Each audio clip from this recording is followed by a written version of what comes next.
Dear students, Assalamu alaikum. Yesterday we were discussing asexual reproduction plants. Dear students, various methods are used or involved in this type of reproduction, which we have discussed yesterday, like binary fission, budding, fragmentation, spore formation, regeneration, and vegetative reproduction. Dear students, vegetative reproduction को आज हम एक बार फिर जारी रखते हैं।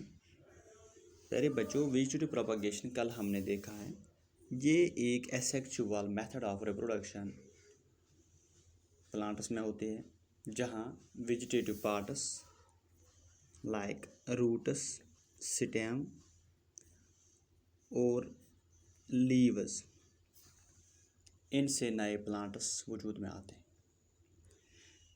इस method में रिप्रोडक्टिव ऑर्गन्स हिस्सा नहीं लेते हैं फॉर रिप्रोडक्शन, इसलिए यहाँ सीड्स प्रोड्यूस नहीं होते।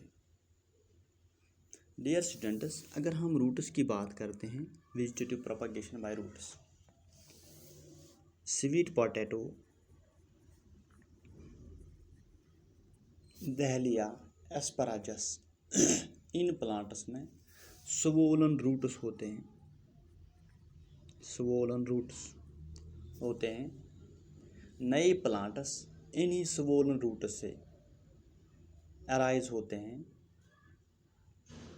जब हम ये स्वोलन रूट्स बुरी करते हैं, ज़मीन में लगाते हैं, तो इनसे नए प्लांट्स वजूद में आते हैं।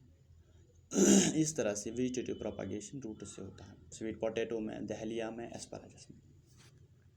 डियर स्टूडेंट्स, अगर हम देखते हैं vegetative propagation by stem, stem से कैसे हम वेजिटेटिव प्रोपगेशन करते हैं प्लांट्स की। बहुत सारे plants like potato, ginger, sugar cane, gladiolus multiply होते हैं स्टेम से। पोटैटो प्लांट्स आपने देखे होंगे, ये प्रोड्यूस फ्लावर्स भी करते हैं, फ्रूट्स भी करते हैं और सीड्स भी बनते हैं, लेकिन फिर भी इनसे नए प्लांट्स नहीं बनते हैं। जो पोटैटो हम खाते हैं, इनफैक्ट ये एक अंडरग्राउंड स्वोलन स्टेम है, जिसे हम ट्यूबर कहते हैं। ये अंडरग्राउंड स्वोलन स्टेम है जो अपने अंदर स्टोर्ड फूड मटेरियल रखता है। अगर आपने इस पोटैटो को गौर से देखा होगा, मैग्नीफाइंग ग्लास से या ऐसी आँखों से, आप उस पर छोटे छोटे दाग देखते हैं, स्कार्स देखते हैं। इन स्कार्स को हम कहते हैं eyes. We call these scars as eyes. ये जो आइज़ होती हैं पोटैटो ट्यूबर की, ये जर्मिनेट होती हैं और नए प्लांट्स इनसे बनते हैं। इस तरह से जो पोटैटो जर्मिनेट होता है इस स्कार से, इस आई से, और नए प्लांट्स बनते हैं। इसी तरह जिंजर, ये एक मॉडिफाइड स्वोलन अंडरग्राउंड स्टेम है। मॉडिफाइड अंडरग्राउंड स्वोलन स्टेम, इसे हम नेम देते हैं राइजोम। ये भी स्टोर्ड फूड करता है। जो ही फेवरेबल कंडीशंस इसको मिलती हैं, जो बर्ड्स हैं स्टेम पे, वो इनसे नए प्लांट्स बनते हैं। इसी तरह स्ट्रॉबेरी में उसके लॉन्ग स्टेमस सॉइल सरफेस पर चलते हैं, बढ़ते हैं, जिन्हें हम रनर्स कहते हैं। बर्ड्स जो इसके स्टेम पे होते हैं, इनसे नए प्लांट्स बनते हैं। इस तरह से वेजिटेटिव प्रोपगेशन स्टेम से भी होती है। डियर स्टूडेंट्स, इसके बाद हम वेजिटेटिव प्रोपगेशन बाय लीव्स से देखते हैं, पत्तों से कैसे प्लांट्स प्रोपगेट होते हैं, कैसे पत्तों से नए प्लांट्स वजूद में आते हैं। कुछ प्लांट्स मिसाल के तौर पर ब्रायोफिलम है, जिसे स्प्रूट लीफ प्लांट भी कहते हैं, बेगोनिया है, ये हम प्रोपगेट कर सकते हैं लीव्स से। इनके पत्तों से हम नए प्लांट्स चढ़ा सकते हैं, ग्रो कर सकते हैं।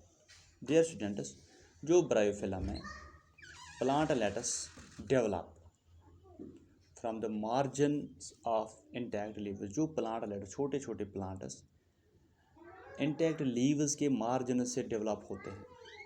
ये प्लांट लेटस जब डिटैच किए जाते हैं और ये फिर इंडिपेंडेंट प्लांट्स बन जाते हैं।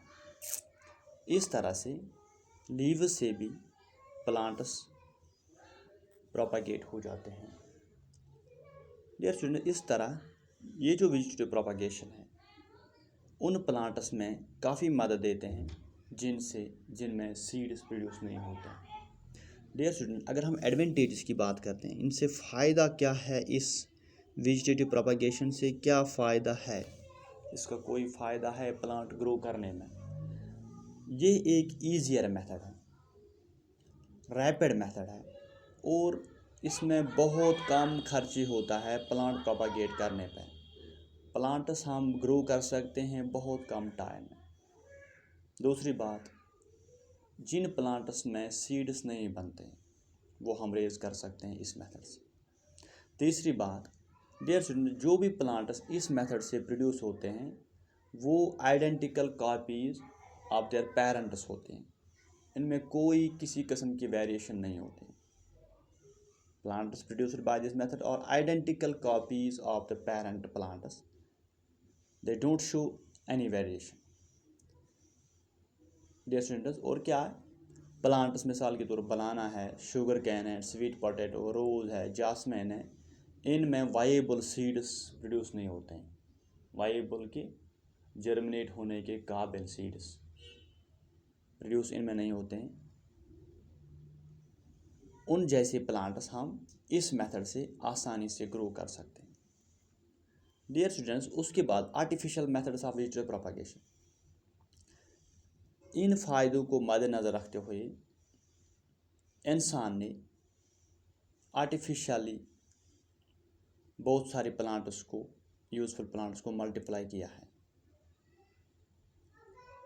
इसी रीज़न की वजह से इस मल्टीप्लिकेशन मेथड को, इस रिप्रोडक्शन मेथड को artificial method of vegetative propagation कहते हैं। मिसाल के तौर पर कटिंग, जैसे रोज़ और शुगर कैन में, लेयरिंग हम जासमिन में देखते हैं, ग्राफ्टिंग मैंगो में देखते हैं, या टिश्यू कल्चर मेथड से।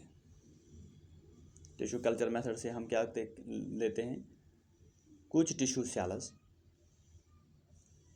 या कुछ एक टिश्यू हमने लिया from the tip of the plant, इसमें बहुत सारी अनडिफरेंशिएटेड और इमैच्योर रैपिडली डिवाइडिंग सेल्स होती हैं।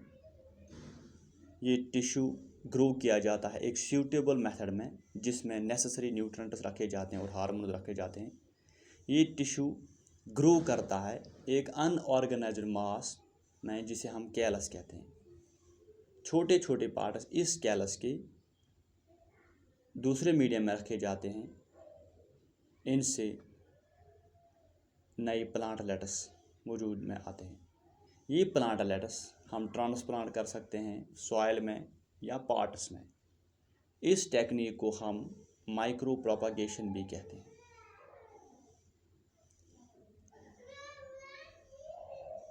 डियर स्टूडेंट्स, कम समय में, कम टाइम में हम बहुत सारे प्लांट्स प्रोड्यूस कर सकते हैं इस मेथड से।